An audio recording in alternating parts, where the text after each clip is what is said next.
Mari kita bersatu dalam doa. Tuhan Yesus yang baik, terima kasih karena Engkau sudah memberkati kami, berikan kami kesehatan, kekuatan. Terima kasih untuk anugerah-Mu Tuhan. Tiba saatnya kami mau bersyafaat bagi Engkau.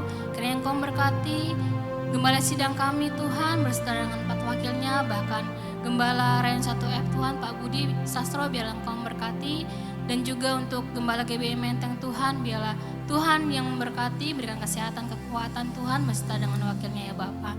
Bahkan jemaat Tuhan yang ada di rumah-rumah Tuhan, biarlah Tuhan mereka boleh datang beribadah dengan ucapan syukur dan sukacita, dan biarlah Engkau memberikan mereka kesehatan dan kekuatan Tuhan. Tak lupa juga kami berdoa untuk bangsa dan negara kami ya Bapa. Biarlah Engkau mengurapi bangsa dan negara kami, terjadi pemulihan bagi bangsa kami, terjadi lawatan besar-besaran terhadap bangsa kami ya Bapa. Jauhkanlah bangsa kami dari mara bahaya sakit penyakit yang ada ya Tuhan. Terima kasih ya Tuhan, dan tiba saatnya kami mau bersorak bagi Engkau, memuliakan nama-Mu dengan sukacita dan rasa syukur. Haleluya. Amin. Haleluya. Haleluya. Haleluya. Haleluya. Pagi hari ini kami yakin Tuhan, ratapan Kau ubah menjadi tarian. Kami mau bersuka cita, kami mau melompat hanya bagi Tuhan. Haleluya. Say ho ho ho ho.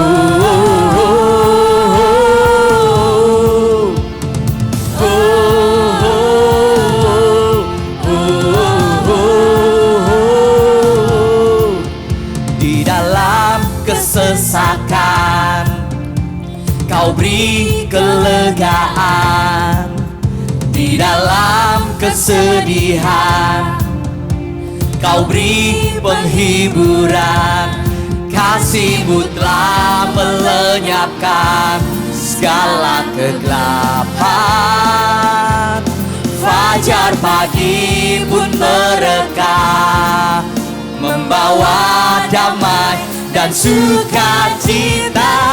Kau telah ubahkan ratapanku kini menjadi tarian. Ku kan bersuka, nyanyikan kidung pujian. Ho ho ho ho ho ho. Say ho ho.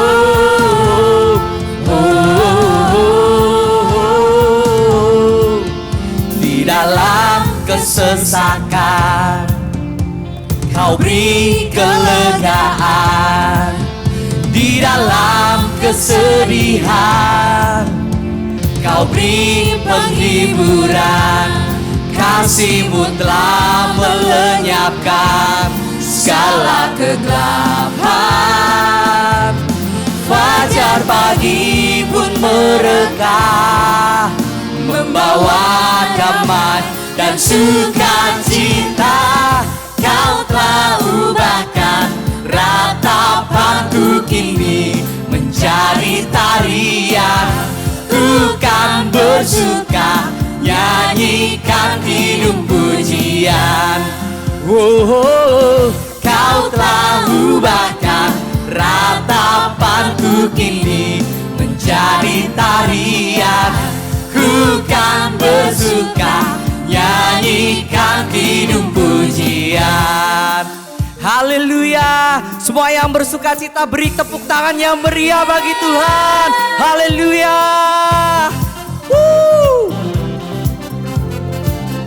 Terima kasih Tuhan. Kasih-Mu telah melenyapkan segala kegelapan. Fajar pagi pun mereka, membawa damai dan sukacita. Kau telah ubahkan ratapanku kini menjadi tarian. Ku kan bersuka, nyanyikan kidung pujian. Oh, Kau telah ubahkan ratapanku kini menjadi tarian. Ku kan bersuka, nyanyikan kidung pujian. nyanyikan kidung pujian, nyanyikan kidung pujian. Haleluya. Terima kasih buat sukacitamu Tuhan. Haleluya. Nyanyi puji Tuhan, Bangun bait kudusnya. Di tempat ini Yesus telah hadir. Kemuliaan Tuhan dinyatakan. Oh, sukacita. Bangun bait kudusnya. Persembahkanlah seluruh hidupmu bagi kemuliaannya. anugerahnya bagiku, kasihnya dicurahkan. Sambutlah dia, Juru selamat. Bersoraklah, nyanyi puji Tuhan. Bangun bait kudusnya. Di tempat ini Yesus telah hadir. Kemuliaan Tuhan dinyatakan. Oh, sukacita. Bangun bait kudusnya. Persembahkanlah seluruh hidupmu bagi kemuliaannya. Anugerah-Mu bagi setiap kami besar Tuhan. Anugerahnya bagiku, kasihnya dicurahkan. sambutlah dia, Juru selamat. bersoraklah, bersoraklah, nyanyi Puji Tuhan. Bangun bait kudusnya. Di tempat ini Yesus telah hadir. Kemuliaan Tuhan dinyatakan. Oh, sukacita. Bangun bait kudusnya. Persembahkanlah seluruh hidupmu bagi kemuliaannya. persembahkanlah, Seluruh hidupmu bagi kemuliaannya. Curududu, curududu, curududu, curududu, nyanyi, haleluya, haleluya.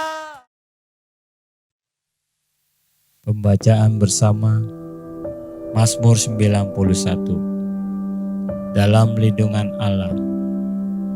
Aku yang duduk dalam lindungannya Maha Tinggi dan bermalam dalam naungannya Maha Kuasa akan berkata kepada Tuhan, tempat perlindunganku dan kubu pertahananku, Allahku yang kupercayai. Sungguh Engkaulah yang akan melepaskan aku dari jerat penangkap burung, dari penyakit sampar yang busuk. Dengan kepah-Mu Engkau akan menudungi aku, di bawah sayap-Mu aku akan berlindung. Kesetiaan-Mu ialah perisai dan pagar tembok. Aku tak usah takut terhadap kedahsyatan malam, terhadap panah yang terbang di waktu siang, terhadap penyakit sampar yang berjalan di dalam gelap, terhadap penyakit menular yang mengamuk di waktu petang. Walau 1000 orang rebah di sisiku dan 10.000 di sebelah kananku, tetapi itu tidak akan menimpa aku. Aku hanya menontonnya dengan mataku sendiri dan melihat pembalasan terhadap orang-orang fasik. Sebab Tuhan ialah tempat perlindunganku, yang Maha Tinggi telah kubuat tempat perteduhanku. Malapetaka tidak akan menimpaku, dan tulah tidak akan mendekat kepada kemahku. Sebab malaikat-malaikatmu akan Kau perintahkan kepadaku untuk menjaga di segala jalanku. Mereka akan menantang aku di atas tangannya, supaya kakiku jangan terantuk kepada batu. Singa dan ular tedung akan aku langkahi. Aku akan menginjak anak singa dan ular naga. Sungguh hatiku melekat kepadamu, maka engkau akan meluputkanku. Engkau akan membentengiku sebab aku mengenal namamu. Bila aku berseru kepadamu, engkau akan menjawab. Engkau akan menyertai aku dalam kesesakan. Engkau akan meluputkanku dan memuliakanku. Dengan panjang umur akan kau kenyangkan aku, dan akan kau perlihatkan kepadaku keselamatan daripadamu. Amin. Shalom saudara sekalian, pada kesempatan kali ini kita akan membahas 3 pilar Pentakosta ketiga. Nah, salah satu karakteristik daripada umat Pentakosta adalah mereka menekankan akan tuntunan Tuhan di dalam kehidupan sehari-hari. Kalau bisa dibilang, suara hati umat Pentakosta itu mirip dengan doa Musa di dalam Keluaran 33 ayat yang ke-15. Jika engkau sendiri tidak membimbing kami, janganlah suruh kami berangkat dari sini. Kita sebagai umat Pentakosta juga menyerukan hadirat Tuhan yang terus-menerus menuntun dan membimbing kita. Sebagaimana Musa memerlukan tuntunan Tuhan dalam kesehariannya di Perjanjian Lama, kita juga melihat bagaimana gereja mula-mula dalam Perjanjian Baru melibatkan tuntunan Tuhan di dalam mengikuti kehendak dan rencana Tuhan. Di dalam Kisah Rasul pasal yang ke-15, kita melihat bagaimana gereja mula-mula menghadapi masalah ketika bangsa yang bukan Yahudi bertobat, menerima karunia keselamatan, menerima karunia Roh Kudus. Masalah timbul ketika beberapa orang Yahudi yang telah menjadi percaya berkata, orang-orang yang bukan Yahudi ini harus disunat, diwajibkan untuk mengikuti seluruh hukum Taurat. Bagaimana gereja mula-mula pada waktu itu mengikuti tuntunan Tuhan dalam permasalahan yang penting ini? Mereka mengikuti tuntunan Tuhan lewat 3 pilar, yaitu pilar Roh Kudus, pilar komunitas, pilar firman Tuhan. Lewat ketiga pilar ini, gereja mula-mula akhirnya dapat menerima bahwa bangsa yang bukan Yahudi telah menerima keselamatan dan juga karunia Roh Kudus. Mereka tidak lagi perlu disunat dan tidak perlu melakukan seluruh hukum Taurat. Bagaimana dengan gereja Tuhan pada zaman now mengikuti tuntunan Tuhan tentang Pentakosta ketiga? Kita pun mengikuti tuntunan Pentakosta ketiga menggunakan ketiga pilar ini. 3 pilar inilah yang menjadi acuan penafsiran orang Pentakosta. Mari kita simak bersama. Yang pertama, pilar Roh Kudus. Kita melihat bagaimana kuasa Roh Kudus di Pentakosta yang pertama itu luar biasa. Dalam Kisah Rasul pasal yang kedua, Petrus berkhotbah, 3.000 orang diselamatkan. Bahkan dalam waktu 100 tahun pertama, 70% dari dunia yang dikenal pada saat itu menjadi Kristen. Tetapi amanat agung belum tuntas. Roh Kudus terus berlanjut di Pentakosta yang kedua di Azusa Street, yang menghasilkan kira-kira 700 juta jiwa. Namun amanat agung juga belum selesai. Karena itulah karya Roh Kudus berlanjut dengan Pentakosta ketiga sekarang di Indonesia. Pentakosta ketiga inilah yang akan menuntaskan amanat agung dan membawa penuaian jiwa yang terbesar dan terakhir sebelum Yesus datang kembali. Haleluya. Yang kedua, pilar komunitas orang percaya. Kita lihat bahwa tuntunan Pentakosta ketiga tidak diklaim seorang diri saja, melainkan telah didoakan, dikonfirmasi, disaksikan oleh kaum Pentakosta secara global yang diwakili oleh Empower 21. Kalau saudara ingat, di Empower 21, gembala sidang dan pembina kita menggaungkan visi Pentakosta ketiga di hadapan bangsa-bangsa. Mereka mengaminkan, menerima, mengkonfirmasi, membawa api Pentakosta ketiga kembali ke negara mereka. Pilar yang ketiga, pilar firman Tuhan. Tuntunan Pentakosta ketiga itu diawali ketika gembala sidang dan pembina kita mendapatkan firman Tuhan pada tahun 2009. Aku datang segera dari Wahyu 3:11 dan dari Yoel 2:28. Kemudian daripada itu akan terjadi bahwa aku akan mencurahkan rohku ke atas semua umat manusia. Lama Tuhan tidak berbicara apa maksud dari kedua ayat ini. Tetapi 4 tahun berikutnya, pada tahun 2013, Tuhan berbicara. Yang aku maksudkan dengan pencurahan Roh Kudus itu adalah Pentakosta ketiga. Nah, melalui firman Tuhan ini, kita menangkap pesan profetik bahwa akan ada pencurahan Roh Kudus besar-besaran ke atas seluruh umat manusia sebelum kedatangan Yesus kali yang kedua. Jadi bisa kita simpulkan, Pentakosta ketiga itu yang pertama telah mengikuti tuntunan daripada Roh Kudus, telah dikonfirmasi oleh komunitas Pentakosta secara global, dan didasari oleh firman Tuhan, khususnya Yoel 2 ayat 28-32. Saya berdoa agar saudara diberi pengurapan daripada Roh Kudus untuk bisa mengikuti tuntunan Tuhan di hari-hari terakhir ini. Mari kita semua menjadi messengers of the third Pentecost. Haleluya, Tuhan Yesus memberkati.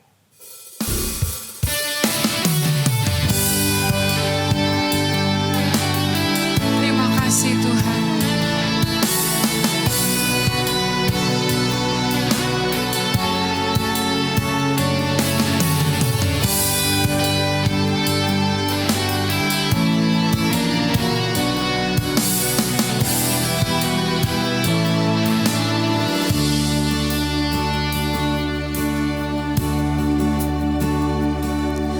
Kau Allah yang setia, Bapa yang mulia, kasih-Mu besar Tuhan, Kau pulihkan hidupku.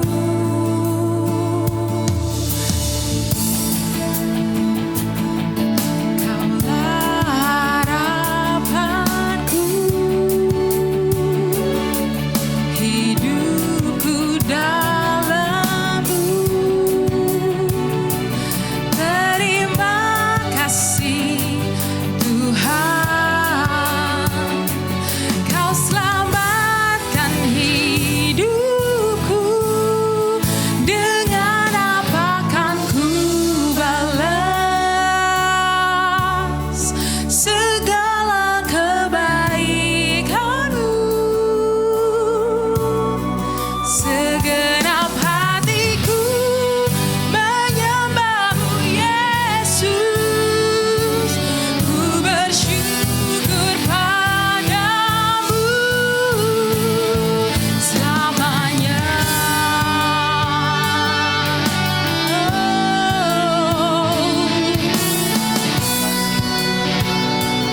Sungguh Engkau harapan setiap kami Tuhan.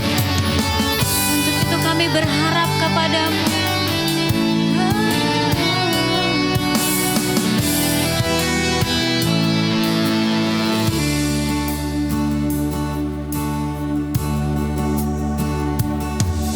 Kaulah harapanku, hidupku dalam-Mu.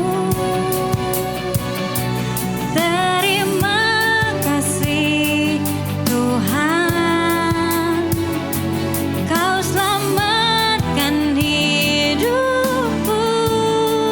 Dengan apa kan ku balas segala kebaikan-Mu?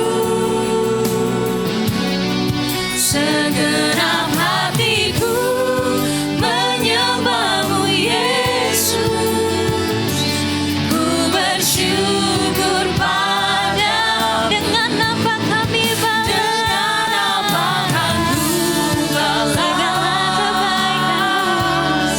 segala kebaikan-Mu? Segenap hatiku menyembah-Mu Yesus, ku bersyukur padamu selamanya. Selamanya Tuhan, kami naikkan syukur kami hanya padamu selamanya. Kami bersyukur padamu. Haleluya,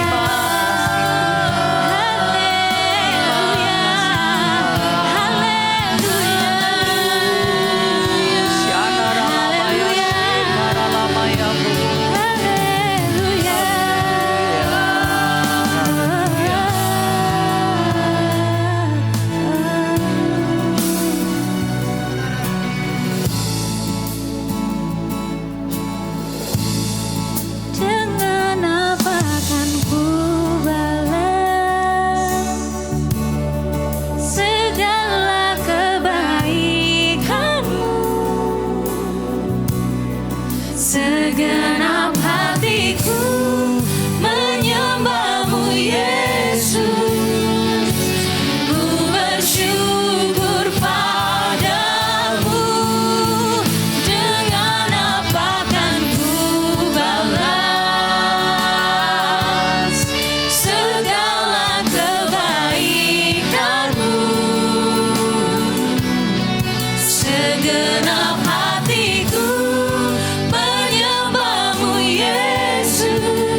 Terima kasih Tuhan. Riara laba ya shandara laba ralaba ralaba ralaba ya shikiara laba. Oh, syara laba ralaba ralaba ralaba. Yara lara rama ya shandara laba ralaba ralaba ralaba ralaba. Nyanyian pujian bagimu Tuhan, pujian bagimu Tuhan. Namamu besar dan layak dipuji.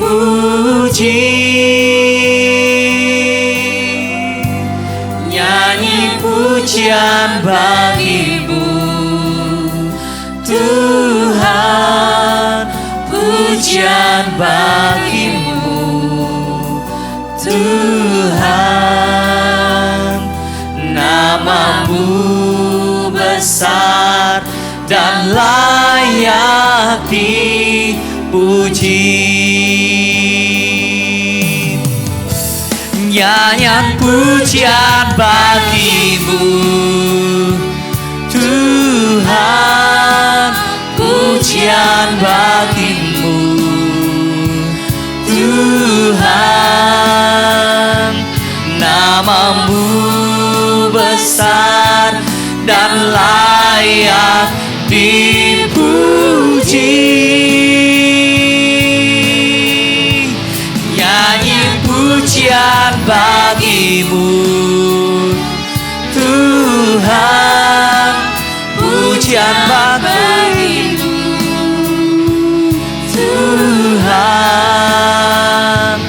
Namamu besar dan layak dipuji.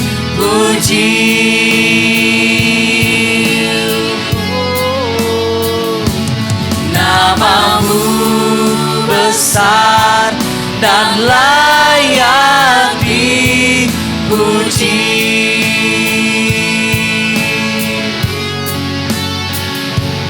Namamu besar dan layak dipuji.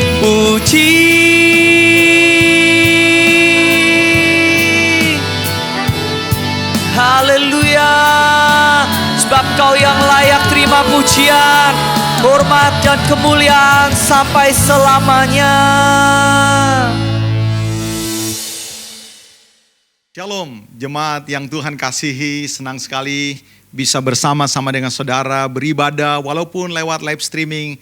Saya percaya lawatan Tuhan tetap nyata, tetap ada. Sebelum kita dengar pesan Tuhan pada siang hari ini, mari kita izinkan Roh Kudus boleh menjamah dan memimpin kita. Mari kita berdoa terlebih dahulu.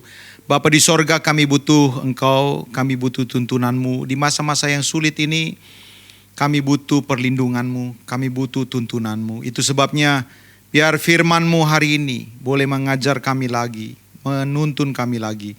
Agar kami boleh berjalan bukan seperti apa yang dunia kehendaki, tapi seperti apa yang Bapa kehendaki. Jangan lewatkan seorang pun yang hari ini beribadah walaupun ada di rumah kami masing-masing, yang kembali beraktivitas tanpa berkat daripada Tuhan. Urapi hamba-Mu, jadikan berkat. Dalam nama Yesus kami sambut firman Tuhan. Haleluya. Amin. Saudara-saudara, judul khotbah renungan pada siang hari ini saya beri tema sikap yang benar menurut Alkitab, menurut firman, ketika kita berhadapan dengan masa-masa yang sangat sulit. Saudara-saudara, mari kita jujur, kita harus akui kita sedang berhadapan dengan masa-masa yang sangat sulit. Saudara-saudara, kita tahu bahwa COVID-19 yang melanda seluruh dunia ini telah meruntuhkan begitu banyak sendi-sendi di setiap negara. Banyak perusahaan-perusahaan yang goncang, ekonomi dunia sedang goncang. Banyak orang kehilangan pekerjaan, banyak orang depresi, banyak orang sakit jiwanya. Sehingga tidak heran PBB merilis satu data kurang lebih 1 bulan yang lalu bahwa angka perceraian di seluruh dunia, saudara-saudara, itu cenderung menaik.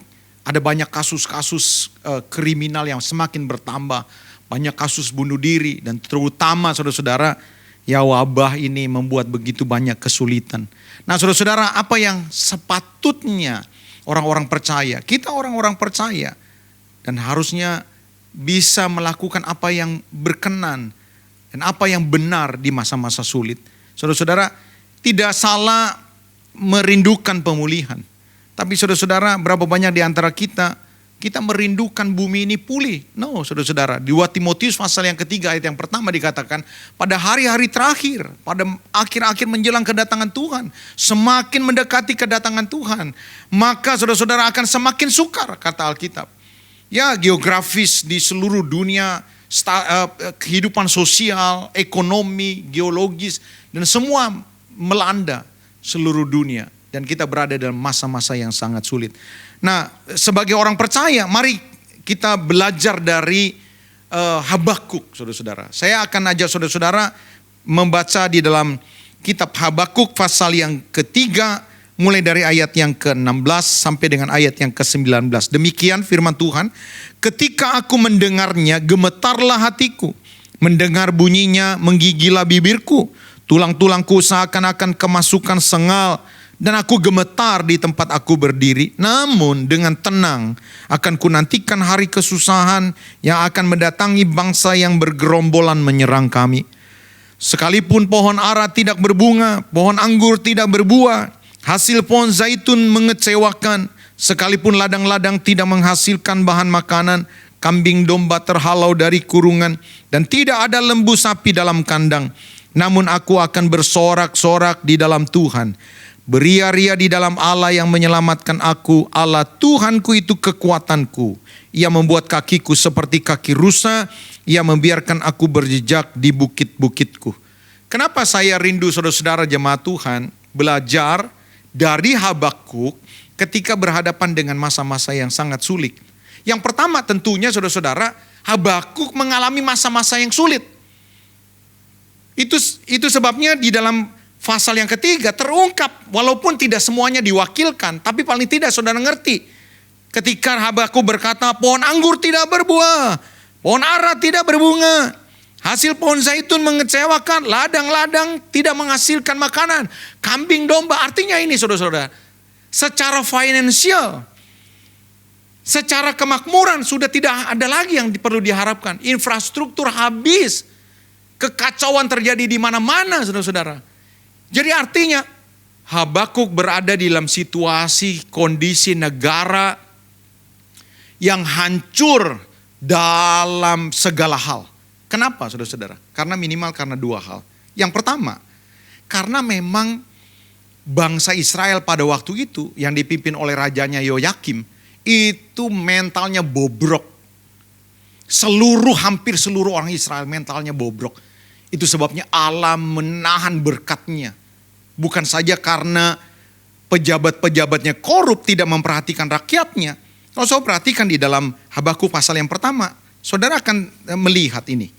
Lihat ya, Habakuk 1 ayat 2 dikatakan, berapa lama lagi Tuhan aku berteriak, tetapi tidak kau dengar, aku berseru kepadamu penindasan, tetapi tidak kau tolong. Mengapa engkau memperlihatkan kepadaku kejahatan, sehingga aku memandang kelaliman? Ayat 4, itulah sebabnya hukum kehilangan kekuatannya dan tidak pernah muncul keadilan, sebab orang fasik mengepung orang benar. Itulah sebabnya keadilan muncul terbalik. Saudara lihat, Habakuk tinggal di tengah-tengah bangsa yang tidak peduli dengan keadilan. Kekerasan terjadi setiap hari. Ada banyak orang terluka. Bahkan di dalam masanya Habakuk, banyak anak-anak gadis mereka dijual, saudara-saudara, dijadikan budak, dijual sebagai istri bangsa-bangsa yang lain. Sehingga Tuhan marah. Habakuk sejaman dengan Yeremia. Yeremia melaporkan hal yang sama. Dan Yeremia mengatakan bahwa Allah murka. Saya akan ajak saudara-saudara lihat Yeremia pasal yang ke-6. Saya ajak saudara-saudara baca Yeremia 6. Lihat ayat yang ke-7. Seperti mata air meluap airnya, demikianlah kota itu meluap kejahatannya. Coba lihat, kejahatannya meluap, itu artinya begitu banyak kejahatan. Kekerasan, lihat, aniaya terdengar di dalamnya, luka dan pukulan selalu ada kulihat. Ayat 13. Mulai dari ayat 12. Rumah-rumah mereka beralih kepada orang-orang lain bersama ladang-ladang dan istri-istri mereka. Sesungguhnya aku akan mengacungkan tanganku melawan penduduk negeri ini. Demikianlah firman Tuhan.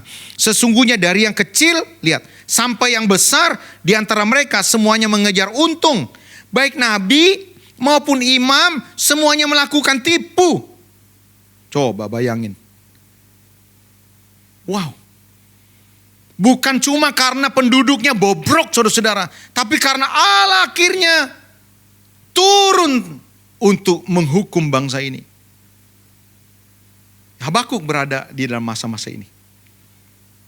Lihat, pejabatnya korup, semuanya berada dalam kehidupan yang egois, kejahatan, kecurangan terjadi.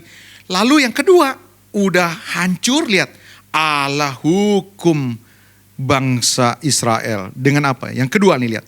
Allah kirim orang Kasdim. Allah kirim Babil. Untuk apa? Dalam rangka untuk menghukum supaya bangsa Israel bertobat. Jadi saudara-saudara, hukuman Allah menambah beratnya tekanan bangsa ini. Lihat ayat yang kelima, Habakuk 1 ayat yang kelima. Lihatlah di antara bangsa-bangsa dan perhatikanlah, jadilah heran dan tercengang-cengang. Sebab aku melakukan suatu pekerjaan dalam zamanmu yang tidak akan kamu percayai jika diceritakan. Sebab sesungguhnya akulah yang membangkitkan orang Kastim, bangsa yang garan dan tangkas itu melintasi lintang bujur bumi untuk menduduki tempat kediaman yang bukan kepunyaannya mereka. Bangsa itu dahsyat dan menakutkan. Keadilan keluhurannya berasal dari dirinya sendiri. Kudanya lebih cepat dari macan tutul, lebih ganas daripada serigala pada waktu malam. Pasukan berkudanya datang menderap. Dari jauh mereka datang terbang seperti raja wali menyambar mangsa. Saudara, dimanapun saudara berada, dengar nih. Sudah orang-orangnya korup, negaranya miskin, saudara-saudara, negaranya penuh kekacauan, hidup di dalam ketidakbenaran. Semua orang besar kecil, dari yang tua sampai yang kecil, bahkan nabi-nabinya, imam-imamnya melakukan yang sama. Dan akhirnya Tuhan tambah hukum. Untuk apa sebenarnya Tuhan menghukum? Supaya bangsa Israel bertobat. Dan dikatakan gini, Tuhan melakukan satu pekerjaan yang tidak dapat kamu percayai sebelumnya. Apa hubungannya dengan COVID-19? Saudara mau peka enggak? Januari ini saya kasih tahu. Januari, minggu pertama, minggu kedua, minggu ketiga. Kalau saudara ingat, khotbah-khotbah dihiasi dengan apa saudara-saudara? Bicara tentang banjir. Banjir yang luar biasa terjadi pada malam tahun baru. Melanda Jakarta dan sekitarnya. Wah, orang-orang berkata, dulu udah lama gak banjir seperti ini. Sesuatu yang luar biasa. Kita tidak sadar saudara-saudara bahwa 2 bulan kemudian akan datang satu hal yang sulit kita percayai. Tidak ada gereja di seluruh dunia bahkan yang melakukan ibadah, yang boleh beribadah. Semua gereja ditutup. Karena apa? Karena ada wabah yang sekarang ini lebih dari 8 juta orang. Mungkin 8.300.000 orang. Mungkin lebih. Saudara-saudara, yang meninggal mungkin bisa 500.000 orang di seluruh dunia. Dan tidak ada sesuatu yang bisa memastikan kapan ini hal akan berakhir. Kita sedang berhadapan dengan masa-masa sulit. Apa yang seharusnya kita lakukan? Sebagai orang percaya, Alkitab berkata, belajar dari Habakuk. Lihat yang pertama. Yang kedua, ayat yang kedua. Habakuk berdoa kepada Tuhan, berapa lama lagi Tuhan? Yang pertama saudara-saudara, yang harus kita lakukan ketika kita berhadapan dengan masa-masa sulit dalam masa pandemi COVID-19 ini. Yang pertama, mari datanglah kepada Tuhan.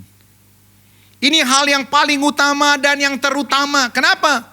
Karena saya percaya Roma 8:28. COVID-19 ini Tuhan izinkan. Untuk apa? Untuk membawa kembali umatnya. Mencari wajah Tuhan. Sama seperti bangsa Israel. Seluruh orang, besar kecil, tua muda, dari nabi sampai imam melakukan yang jahat. Dan Tuhan melakukan sesuatu yang tidak dapat dipercayai. Tuhan kirim Kasdim. Kalau Tuhan kirim COVID-19, sebelumnya kita tidak dapat mempercayainya. Maksudnya apa saudara-saudara? supaya kita datang berseru kepada Tuhan. Ketika kesulitan saat-saat ini datang, jangan kau hitung-hitung berapa besar saldomu. Karena satu kali saldomu juga akan berkurang. Seberapa kuat kita punya perusahaan, seberapa banyak teman-teman yang dapat menolong kita, seberapa kuat gereja bisa mempersiapkan dan menolong kita, seberapa banyak sembako. No, saat-saat seperti ini, mari carilah wajah Tuhan. Dia satu-satunya pribadi yang tidak tergoncangkan. Ibrani pasal 12 dikatakan, satu kali aku akan menggoncang seluruh dunia. Dan dia sedang lakukan sekarang. Supaya nyata satu saja yang tidak tergoncangkan. Dia pribadinya. Kepada dialah seharusnya kita datang. Yang kedua, saudara-saudara, mari datang hadapi dengan iman. Kenapa, saudara-saudara? Sama seperti Habakuk. Jadi saudara-saudara, ketika Habakuk berada dalam masa-masa sulit, udah masa sulit dia datang, Allah datangkan orang Kasdim. Waduh, kesusahan luar biasa. Tapi saudara-saudara, Alkitab berkata, dengan tenang akan kuda hadapi. Kenapa saudara-saudara Habakuk menghadapi masa-masa sulit dengan tenang? Karena ada saatnya, ada waktunya Tuhan stop. Tuhan bela. Dan ternyata betul saudara-saudara. Babil dihancurkan Tuhan. Makanya dikatakan di dalam pasal yang ketiga, Habakuk bilang begini, ketika aku mendengarnya gemetarlah hatiku, mendengar bunyinya menggigillah bibirku, tulang-tulangku seakan-akan kemasukan sengal, dan aku gemetar di tempat aku berdiri. Namun lihatnya, dengan tenang akan kunantikan hari kesusahan yang akan mendatangi bangsa yang bergerombolan menyerang kami. Siapa yang menyerang? Kasdim. Tidak ada orang yang bisa memprediksikan bahwa Kasdim bisa dikalahkan. Ada banyak alasan Habakuk untuk cemas karena Kasdim begitu kuat, tapi Habakuk tetap tenang. Kenapa? Karena dia percaya Kasdim akan dikalahkan, Kasdim akan berakhir. Begitu juga saudara dengan wabah ini. Berapa banyak di antara saudara tetap tenang, walaupun sekarang ini belum kelihatan tanda-tanda akan selesai, tapi berapa banyak saudara tenang. Kenapa? Karena COVID ini cuma alat. Tuhan sedang melihat kita. Dia sanggup memelihara hidup saudara. Dia sedang memurnikan hidup saudara. Supaya apa? Supaya kita siap berhadapan dengan Tuhan. Dia dimurnikan, kita dimurnikan. Itu sebabnya percayalah. Kalau saudara perhatikan kata-kata dari Paulus atau penulis kitab Ibrani, dikatakan orangku yang benar akan hidup oleh iman. Dari mana kata-kata ini? Kalau saudara punya Alkitab yang ada referensinya, saudara akan menemukan kata-kata Paulus datangnya dari Habakuk. Saudara orang percaya, saya orang percaya. Seharusnya kita memiliki sikap yang tenang. Menunjukkan apa? Menunjukkan kepercayaan kita. Murid-murid satu kali dilanda dengan badai. Luar biasa. Dan mereka semua ketakutan, berdiri pegangan tiang semua. Satu orang tetap tertidur. Siapa dia? Yesus. Kenapa sementara orang-orang ketakutan Yesus tertidur? Karena Yesus percaya alam, semua hal ada dalam tangannya. Itu sebabnya dia tetap tenang. Bahwa Bapaknya akan menolong dia. Berapa banyak di antara saudara hari-hari ini engkau sedang khawatir, engkau sedang goncang, engkau sedang kompromi, engkau sedang menghalalkan segala cara. Itu menunjukkan bahwa kita bukanlah orang yang beriman. Hari ini kalau kau dengar firman Tuhan, mari bertobat. Percayalah bahwa Tuhan sanggup tolong saudara. Yang ketiga saudara-saudara, apa yang harus kita lakukan menghadapi masa-masa yang sulit ini? Kalau saudara perhatikan ketenangan yang dialami oleh Habakuk, ini sedang berbicara tentang orang-orang yang tenang adalah orang-orang yang bisa bertindak bijaksana. Ketenangan itu bicara tentang kebijaksanaan.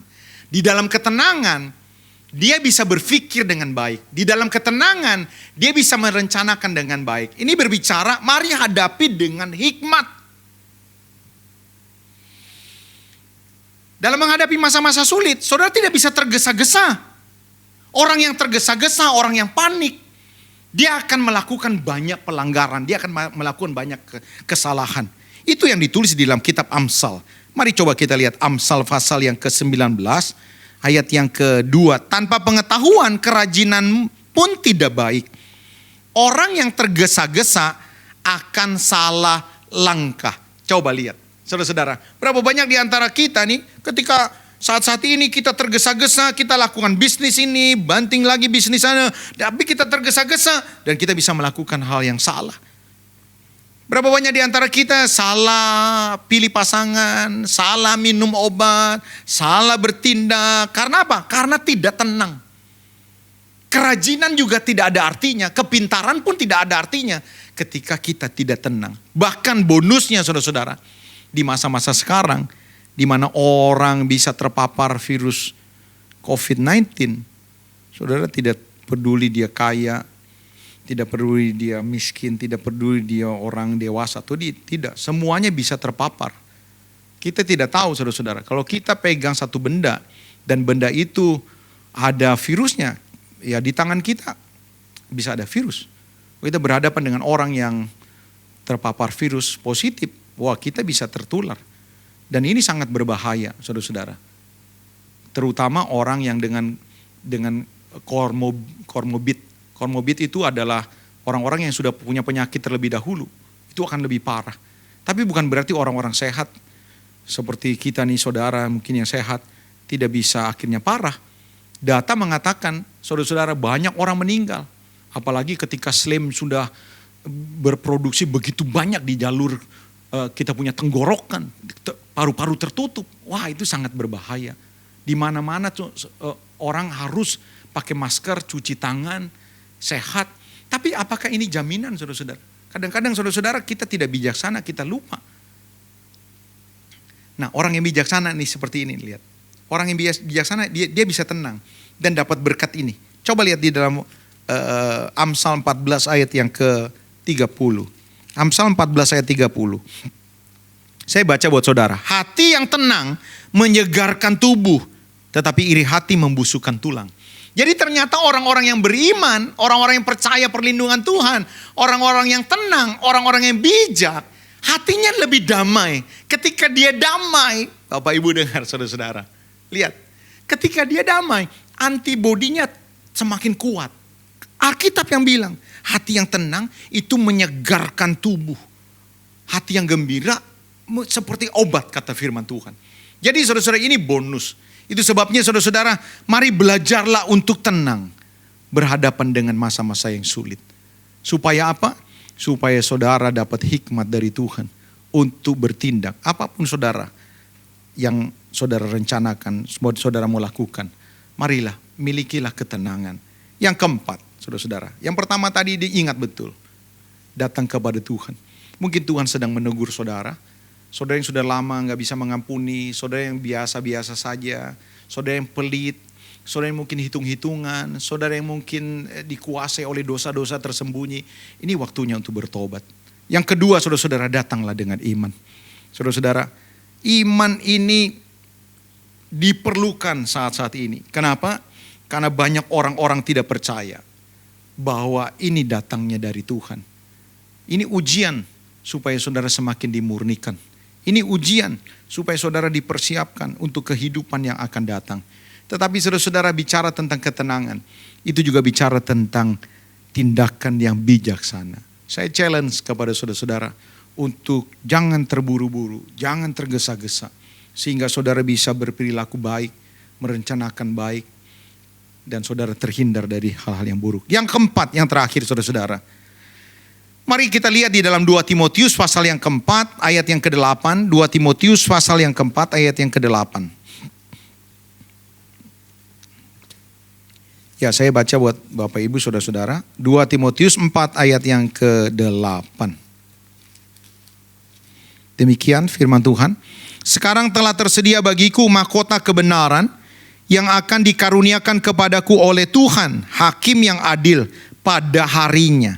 Tetapi bukan hanya kepadaku, melainkan juga kepada semua orang, perhatikan, yang merindukan kedatangannya. Jadi saudara-saudara, apa yang seharusnya kita lakukan di masa-masa sulit? Di masa-masa sulit seharusnya kita lebih merindukan kerajaan Allah. Saya tidak menyalahkan saudara, aduh rindu ya selfie lagi di mall ini, selfie lagi di mall itu. Aduh pengen ke Raja Ampat ya. Aduh saya juga tidak menyalahkan saudara yang rindu. Aduh rindu jalan-jalan lagi ya ke Singapura, jalan-jalan lagi ke Eropa. Tapi saudara-saudara, Saudara yang rindu hal yang seperti ini, apakah saudara tidak merindukan kedatangan Tuhan? Saya ragu, saudara lebih rindu dunia ini dibanding merindukan Tuhan. Padahal saudara-saudara, saudara hanya bisa tinggal di dunia ini 70. Itu pun kalau saudara kuat, makan sehat, ya saudara-saudara hidup teratur, saudara bisa kuat sampai 80. Tapi kalau saudara hidup sembarangan, makan sembarangan, jarang istirahat, jarang olahraga, stres tinggi, ya paling 60, di bawah 60. Saudara tahu ya almarhum pendeta Petru Kumase, 50, hampir 57 tahun, rata-rata banyak orang meninggal di bawah 60. Saudara-saudara, apakah kita hidup all out hanya untuk umur yang pendek? Padahal saudara-saudara kita akan masuk dalam kehidupan yang sebenarnya. Yang sebenarnya itu bukan 60 tahun. Nah, adakah saudara merindukan kehidupan yang itu lebih hebat dari kehidupan cuma 60 tahun? Lebih baru, tatanannya baru, langitnya baru, buminya baru, status sosialnya baru, semuanya dinamikanya baru, dahsyat. Berapa banyak saudara berkata, itu mah nanti. Oh no, saudara-saudara. Kalau saudara berkata itu nanti, saudara akan menyesal nanti. Yang nanti itu sangat ditentukan apa yang kita lakukan sekarang. Saudara boleh rindu semuanya akhirnya balik. Hari-hari ini banyak mall dibuka, wah saudara senang. Berapa banyak di antara saudara kok merindukan satu tatanan yang baru. Wahyu pasal 21 berkata, sesungguhnya aku akan membuat sesuatunya baru. Lihat ya, buminya baru dibuat. Begitu hebat. Saudara tidak mau merindukan? Mungkin saudara berkata bahwa ini angan-angan. No. Nah, ciri orang yang merindukan Tuhan untuk kehidupan yang akan datang kelihatan. Nih, saya tutup dengan 1 Timotius pasal yang ke-6. Saudara boleh lihat, saudara rindu Tuhan atau enggak. 1 Timotius 6 ayat yang ke-17. Walaupun ini peringatan untuk orang tertentu, tapi paling tidak untuk semuanya. Peringatkanlah kepada orang kaya di dunia ini agar mereka jangan tinggi hati dan jangan berharap pada sesuatu yang tidak tentu seperti kekayaan, melainkan kepada Allah yang dalam kekayaannya memberi kepada kita segala sesuatu, lihat, untuk dinikmati. Peringatkanlah agar mereka itu berbuat baik, kayanya menjadi kayanya dalam kebajikan, suka memberi dan membagi.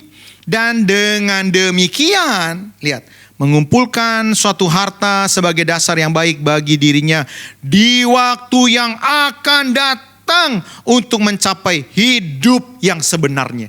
Jadi hidup yang sebenarnya bukan yang sekarang. Walaupun kita real sekarang, tapi nanti akan ada yang real sesungguhnya. Bukan 60 tahun, bukan 67 tahun, bukan 77 tahun. Lebih dari 1 juta tahun, lebih dari 1 miliar tahun, selama-lamanya. Saudara merindukan Tuhan gak? Kalau saudara rindu Tuhan, saudara akan kaya dalam apa? Dalam berbagi. Berbagi waktu, berbagi kepintaran, berbagi kepandaian, berbagi harta saudara, berbagi kekuatan. Selalu ada waktu untuk memuliakan Tuhan dimanapun saudara berada. Kalau saudara adalah merindukan Tuhan, saudara seharusnya menjadi penata layan yang bertanggung jawab. Selagi masih ada. Saudara dengar COVID-19 yang kita hadapi hari-hari ini. Kesusahan melanda di dunia. Keburukan, kesulitan terjadi. Ini sedang mengatakan kepada saudara, nah, ada sesuatu yang jauh lebih hebat. Tatanan yang baru, dunia yang baru, bumi yang baru, langit yang baru. Rindukanlah itu. Saya berharap saudara-saudara 4 hal ini membawa saudara dan saya untuk siap berhadapan dengan situasi yang hari-hari ini begitu sulit. Supaya apa? Supaya kita didapati berkenan di hadapan Tuhan menjelang kedatangan yang kedua kali. Haleluya. Amin. Saudara-saudara, siapapun saudara yang sudah dengar firman Tuhan hari ini dan saudara merasa bahwa Tuhan sedang kuatkan saudara, Tuhan sedang ingatkan saudara. Mungkin hari-hari ini engkau hidup egois, ada dosa tertentu yang saudara simpan, saudara mesti bertobat. Kenapa saudara-saudara? COVID-19 adalah sesuatu yang tidak pernah dikira sebelumnya. Ini datangnya dari Tuhan. Untuk apa? Untuk menarik saudara. Mungkin saudara biasa-biasa saja, memberi biasa-biasa saja, melayani biasa-biasa saja. Tidak all out. Ini waktunya untuk all out. Kalau kau dengar hari ini firman Tuhan, dan kau merasa bahwa Tuhan, aku perlu didoakan. Tuhan, aku perlu dijamah Tuhan. Dan aku mau berubah. Taruh tangan saudara di dada. Saya akan berdoa buat saudara. Mari tundukkan kepala. Bapa di dalam sorga, terima kasih buat pesan firman Tuhan yang kuat yang siang hari ini kami boleh dengar. Kami tahu Tuhan, kami sedang berhadapan dengan satu pekerjaan Tuhan yang melanda dunia yang sebelumnya kami tidak perkirakan. Sama seperti Habakuk berhadapan dengan orang Kasdim. Tidak sesuatu pun yang diperkirakan. Tapi ini membawa bangsa Israel bertobat. Ajar kami Tuhan peka, supaya kami berbalik dari jalan-jalan kami yang jahat. Dan kami mempersiapkan untuk hal yang lebih mulia, lebih dahsyat. Yaitu kemuliaan yang melebihi segala-galanya. Kalau selama ini kami kurang sungguh-sungguh, Tuhan ajar kami peka Tuhan. Walaupun kami tidak beribadah di dalam gedung, tapi kami percaya Tuhan. Dimanapun kami berada, kami rindu untuk melayani Tuhan. Sebagai pelayan Tuhan, kami mau excellent untuk Tuhan. Sebagai pegawai, sebagai orang tua, sebagai suami, sebagai istri, sebagai anak, sebagai pelajar mahasiswa, kami mau melakukannya excellent untuk kemuliaan nama Tuhan. Dan sekali kelak Tuhan, Engkau akan berkata kepada kami, sabaslah hambaku yang baik. Mari bersama-sama aku memerintah di dalam bumi dan langit yang baru, kekal selama-lamanya. Terpujilah nama Tuhan, kekal selama-lamanya. Haleluya. Amin.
Jemaat yang disayangi Tuhan Yesus, kita sudah menikmati hari Minggu yang luar biasa. Kita rasakan hadirat Tuhan, kita ditaburi dengan firman Tuhan yang luar biasa.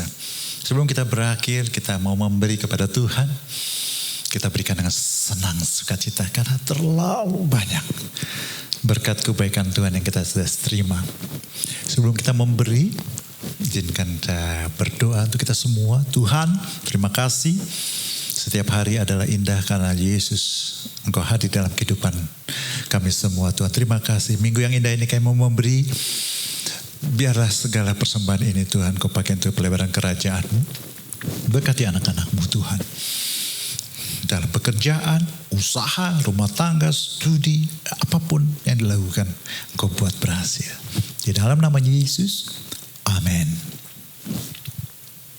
Jemaat Tuhan, saatnya kita untuk berpisah. Kita sudah menikmati minggu yang luar biasa bersama Tuhan.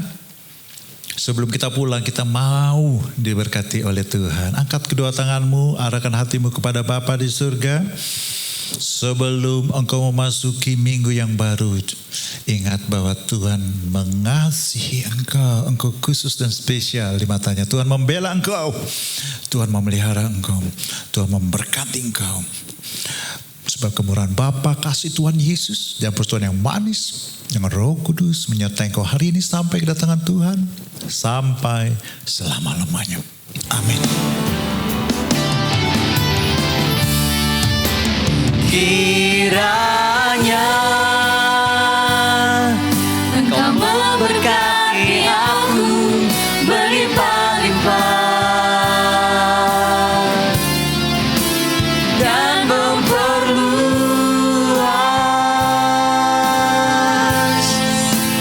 daerahku,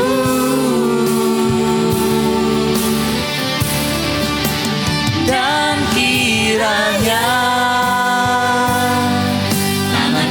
menyertai aku dan melindungi aku daripada malapetaka,